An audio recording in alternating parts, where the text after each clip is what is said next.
আসসালামু আলাইকুম রহমতুল্লাহ বারকাতুহ। প্রিয় শিক্ষার্থীবৃন্দ, আশা করি তোমরা ভালো আছো, আমিও ভালো আছি আলহামদুলিল্লাহ। আজকে সম্পূর্ণ নতুন আরো একটি ভিডিও নিয়ে তোমাদের সামনে উপস্থিত হয়েছি। শুরুতেই তোমাদেরকে আমার চ্যানেলের পক্ষ থেকে স্বাগতম। তো আজকে যে কোর্সটি যাদের জন্য ডিজাইন করা হয়েছে তারা বিবিএ অনার্স যারা আছো, department of accounting, management, marketing and finance. Already এটা আসলে যে অধ্যায়টি সাজানো হয়েছে এটা প্রথম বর্ষে যারা আছো তাদের জন্য। ইভেন ইন্টারমিডিয়েট লেভেলে যারা আছো, ইন্টার ফার্স্ট ইয়ার এবং ইন্টার সেকেন্ড ইয়ার 2025 সালে যারা পরীক্ষার্থী আছো তাদের জন্য বিশেষভাবে কাজে লাগবে। অলরেডি এই সম্পর্কে আমি আরো কয়েকটি লেকচার অলরেডি ডেলিভারি দিয়েছি। চ্যাপ্টার অধ্যায়ের নামটা হলো ওয়ার্কশিট, যেটা কার্যপত্র। কার্যপত্র জাস্ট এটা একটা ফিনান্সিয়াল স্টেটমেন্ট। ফিনান্সিয়াল স্টেটমেন্টে যেভাবে আমরা আলাদা আলাদা ভাবে ইনকাম স্টেটমেন্ট করে থাকি, আলাদা আলাদা ভাবে আমরা কি বলবো ব্যালেন্স শিট করে থাকি, তো এখানে সিস্টেমটা সম্পূর্ণই ভিন্ন। একই সাথে ইনকাম স্টেটমেন্ট এবং balance sheet, even retained earning স্টেটমেন্টও দেখানো যেতে পারে যখন 12 কলাম ওয়ার্কশিট আমরা করব। এর আগে আমি প্রথমত বলেছি যে ওয়ার্কশিট 6 কলাম হতে পারে, 8 কলাম হতে পারে, আবার 10 কলাম 12 কলাম হতে পারে, তবে সচরাচর 10 কলাম এবং 8 কলামটা বেশি আসে, 12 কলাম অনেক কম আসে।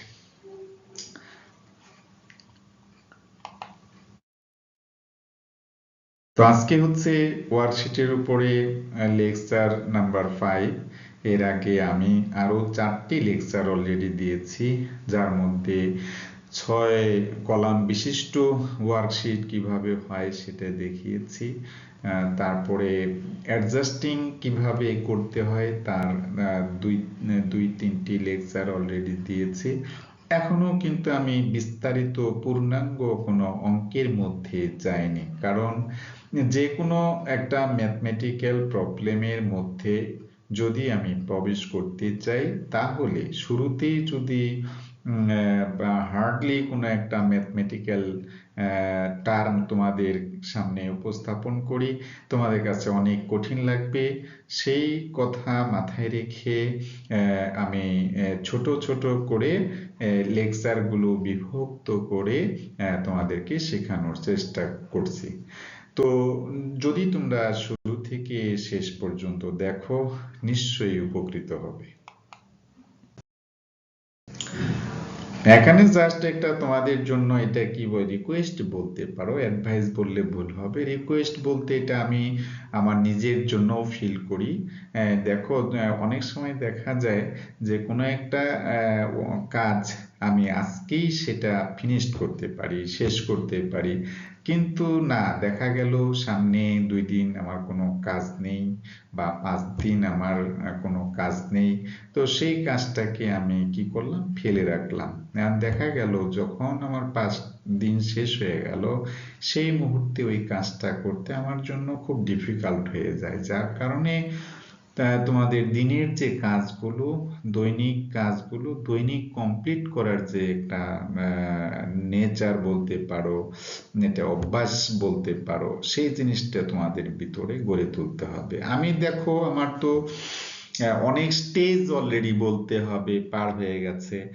আমার যে প্রচেষ্টা, আমার যে চেষ্টা শুধুমাত্র তোমাদেরকেই নিয়ে, তোমাদের আমি এটার জন্য কি বলতেছি যে অ্যাডভাইস, উপদেশ দিচ্ছি না, এটা তোমাদেরকে জাস্ট নিজেদের জীবনকে ফর্মেট করার জন্য আমি তোমাদেরকে কি বলবো, রিকোয়েস্ট করতেছি, আমি তোমাদেরকে অনুরোধ জানাচ্ছি যে এইভাবে করলে তোমার জীবনটা যখন গড়ে উঠবে, মানে সুন্দরভাবে গড়ে উঠবে।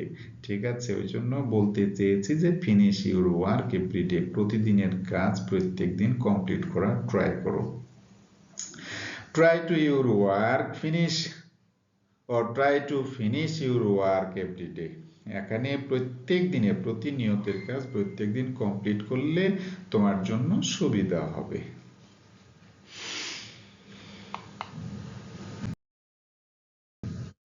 আজকে একটা তোমাদের সামনে ট্রায়াল ব্যালেন্স নিয়েছি। ট্রায়াল ব্যালেন্স মানে তোমরা সবাই জানো যে গাণিতিক শুদ্ধতাকে যাচাই করার জন্য খতিয়ানের ডেবিট ব্যালেন্স এবং ক্রেডিট ব্যালেন্স নিয়ে যে সারণী, যে টেবিল আমরা তৈরি করে থাকি তার নাম হচ্ছে জাস্ট ট্রায়াল ব্যালেন্স।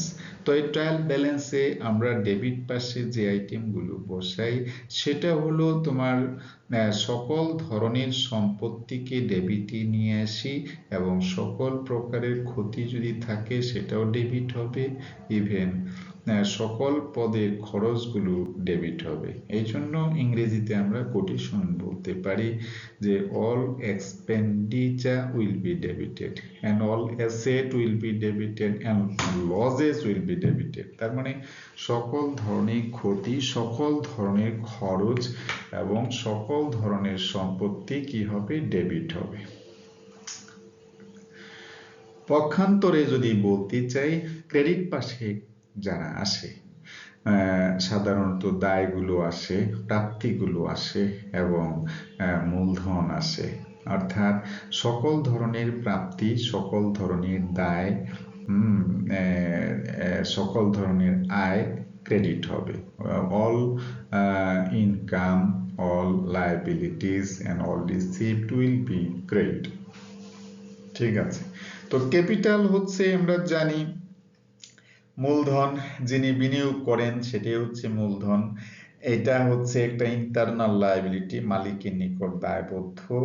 ড্রয়িং হচ্ছে কন্ট্রা লায়াবিলিটি বলতে পারি, অর্থাৎ লায়াবিলিটির একটা বিপরীতমুখী আইটেম, অর্থাৎ যে পরিমাণ টাকা মালিক তুলে নিয়েছেন তার নামে হচ্ছে ড্রয়িং। পারচেস মানে হলো আমরা জানি, পারচেস মানে হলো তোমার ক্রয়, সেলস হচ্ছে বিক্রয়, এক্সপোর্ট ডিউটি তার মানে এক্সপোর্ট ডিউটি হচ্ছে রপ্তানি শুল্ক, তোমরা জানো এটা একটা খরচ। ব্যাড ডেট, প্রিয় শিক্ষার্থীবৃন্দ, ব্যাড ডেট মানে হলো অনাদায়ী দেনা। আসলে অনাদায়ী দেনা এমন একটি দেনা যেখানে আমরা বহু চেষ্টা করার পরেও দেনাদারের কাছ থেকে আদায় করতে পারি না। এই ব্যাড ডেটকে আমরা ইরিকভারেবল ডেট বলে থাকি। আবার যারা ইন্টারমিডিয়েট লেভেলে ইংলিশ ভার্সনে আছো তাদের জন্য অবশ্যই এটা কাজে লাগবে, বাট যারা বাংলা ভার্সনে আছো তাদের জন্য কিন্তু বাংলা বলা যে ক্যাপিটাল মানে হলো মূলধন, ড্রয়িং মানে উত্তোলন, পারচেস হচ্ছে ক্রয়, সেলস হচ্ছে বিক্রয়, এক্সপোর্ট ডিউটি মানে রপ্তানি শুল্ক, ব্যাড ডেট হচ্ছে অনাদায়ী দেনা। তো যে বলছিলাম অনাদায়ী দেনা মানে হলো সকল প্রচেষ্টার পরেও দেনাদারের কাছ থেকে যে পরিমাণ টাকা আমরা আদায় করতে পারি না তার নাম হচ্ছে অনাদায়ী দেনা। আর ব্যাড ডেট অ্যালাউন্স হচ্ছে অনাদায়ী দেনা সঞ্চিতি। তো অনাদায়ী দেনা সঞ্চিতিটা আগের বছরের বলা চলে, কারণ হচ্ছে অনাদায়ী দেনা সঞ্চিতি কাকে বলে যে ভবিষ্যতে দেনাদারের কাছ থেকে কিছু টাকা পেতেও পারি নাও পেতে পারি, এই জন্য প্রতিষ্ঠান থেকে আমরা দেনাদারের বিপক্ষে বা দেনাদারের এগেনস্টে একটা অ্যালাউন্স তৈরি করে রাখি। ঠিক আছে, অবশ্য সেটা যদি আমরা পরবর্তীতে পেয়ে যাই এটা অ্যাডজাস্ট করে নেব, এর জন্য হচ্ছে এটা ব্যাড ডেট অ্যালাউন্স আমরা বলে থাকি, মানে অনাদায়ী দেনা সঞ্চিতি। নোটস পেয়েবল হচ্ছে তোমার প্রদেয় বিল। প্রদেয় বিল হচ্ছে পাওনাদারের বিপক্ষে একটা আইটেম। পাওনাদারকে আমরা পাওনাদার না রেখে যদি তাদেরকে একটা ডকুমেন্ট আকারে স্বীকৃতি প্রদান করে থাকি যে দেখো তোমাদের টাকা আমরা 2 মাসের মধ্যে অথবা 3 মাসের মধ্যে পরিশোধ করব, এমন একটা ডকুমেন্ট, এই ডকুমেন্টটাকে আমরা কি বলি, নোটস পেয়েবল বলি। অফিস রেন্ট মানে হলো তোমার অফিসের ভাড়া। তো অফিসের ভাড়া তো তোমরা জানো এটা একটা এক্সপেন্ডিচার ইনকার্ড হয়েছে এখানে। তো এখানে যে খরচ এবং সম্পদগুলো আছে বসিয়ে দিয়েছি। আবার ধরো কিছু আইটেম দায় এবং প্রাপ্তি এখানে আছে, অল্প সংখ্যক আইটেম কিন্তু আমি নিয়ে বোঝাতে চেষ্টা করছি। এখানে দেখো ট্রায়াল ব্যালেন্সের দুই পাশে আমি মিলাই নেই। এটা তোমরা একটু করে নিবে। যদি দেখো যে ডেবিট ক্রেডিট সমান না, সেই ক্ষেত্রে যে পরিমাণ টাকা অসমান হবে সেই অসমানের টাকাটা হয় ডেবিট পাশে, না হয় ক্রেডিট পাশে তোমরা বসাবে। সেটা সাসপেন্স অ্যাকাউন্ট লিখবে। কি লিখবে? সাসপেন্স অ্যাকাউন্ট, মানে হচ্ছে জাস্ট অনিশ্চিত হিসাব, যে এই মুহূর্তে মিলছে না, এটা আমরা আপাতত ডেবিট পাশে যদি শর্টেজ থাকে ডেবিট পাশে বসাবো, ক্রেডিট পাশে যদি শর্টেজ থাকে তো ক্রেডিট পাশে বসাবো। বসানোর পরে রেওয়ামিলের দুই পাশ আমরা কি করে দিব? সমান করে দিব। আশা করি তোমরা বুঝতে পেরেছ।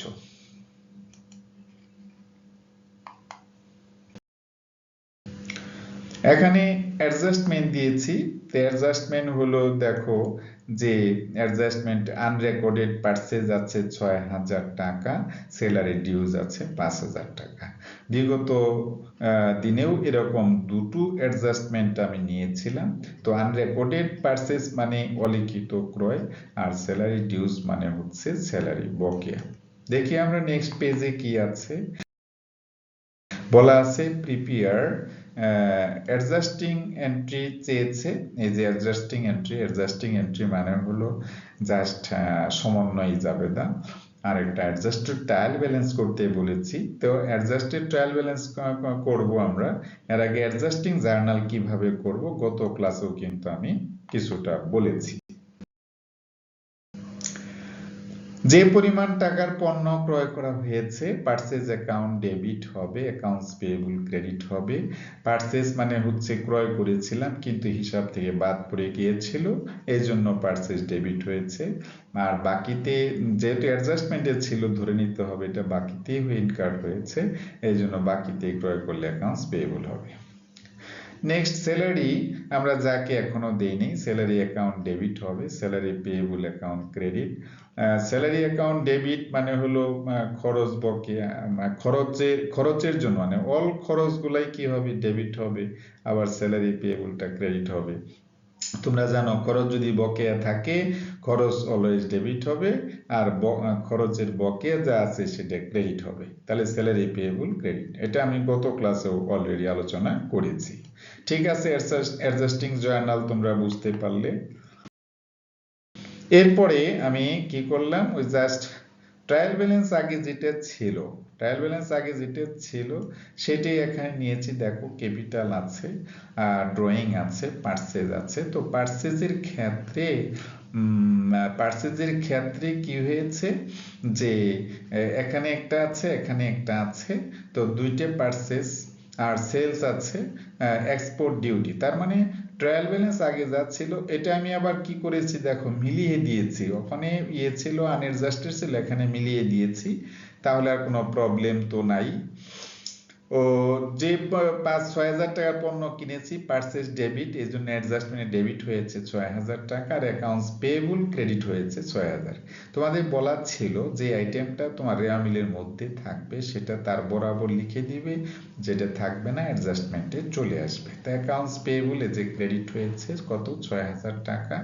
নেক্সট ছিল স্যালারি বকেয়া। তো স্যালারি বকেয়া বলতে স্যালারি এক্সপেন্সেস উপরে ছিল না, এই জন্য স্যালারি এক্সপেন্সও এখানে, আবার স্যালারি পেয়েবল এখানে, অর্থাৎ নিচে বসিয়েছে। এবার দেখো ৬ আর ৫ হচ্ছে ১১,০০০, ৬ আর ৫ হচ্ছে ১১, দুই পাশ মিলে গেছে।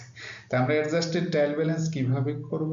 অ্যাডজাস্টেড ট্রায়াল ব্যালেন্স মানে আগে যা আছে তার সাথে নতুন কোনো আইটেম থাকলে যোগ বিয়োগ করে নেব। এই যে ক্যাপিটাল ৭৫ এর সাথে কিছুই ছিল না, এখানে ডাইরেক্ট চলে আসছে ক্রেডিট পাশে।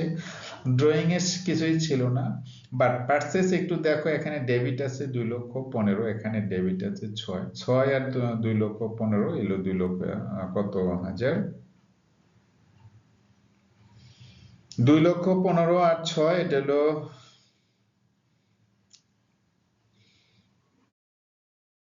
২,২১,০০০ হওয়ার কথা ছিল। এটা সরি, এক্সট্রিমলি সরি, এখানে যোগে ভুল আছে, এটা তোমরা রাইট করে নেবে।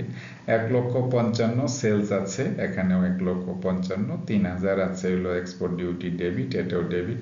আর ব্যাড ডেট আছে 2,000 টাকা ডেবিট, এখানেও ডেবিট। ব্যাড ডেট অ্যালাউন্স আগের থেকেই ছিল 1,000 ক্রেডিট, ক্রেডিট নোটস পেয়েবল 5,000 এটা। আর অফিস রেন্ট 11,000 হলো 11,000। আর অ্যাকাউন্টস পেয়েবল যেটা ছিল তোমার কত, অ্যাকাউন্টস পেয়েবল ছিল 6,000, এটা এখানে বসবে। তারপর স্যালারি এক্সপেন্সেস 5,000, এটা ডেবিট পাশে বসবে। আর স্যালারি পেয়েবল ছিল 5,000, এটা ক্রেডিট পাশে বসবে। এটা কিন্তু আমি এখানে বসাইনি, কারণ কি জানো, এটা তোমরা একটু কমপ্লিট করে ইনবক্সে আমার কাছে পাঠিয়ে দিবে, যেমন এর আগের ক্লাসগুলোতে তোমরা করেছো, ঠিক আছে? তারপরে টোটাল যোগফলটা কত হয় সেটা আমাকে জানিয়ে দিবে। আশা করি তোমরা বুঝতে পেরেছো। তো আজকে এই ছিল আমার লেকচার সংক্ষিপ্ত। তো তোমাদের কাছে যদি ভালো লাগে অবশ্যই লাইক, কমেন্ট এবং শেয়ার করবে। Thanks for watching. ততক্ষণ যে যেখানে আছো ভালো থাকো, সুস্থ থাকো এবং নিরাপদে থাকো। আসসালামু আলাইকুম ওয়া রাহমাতুল্লাহ ওয়া বারাকাতুহু।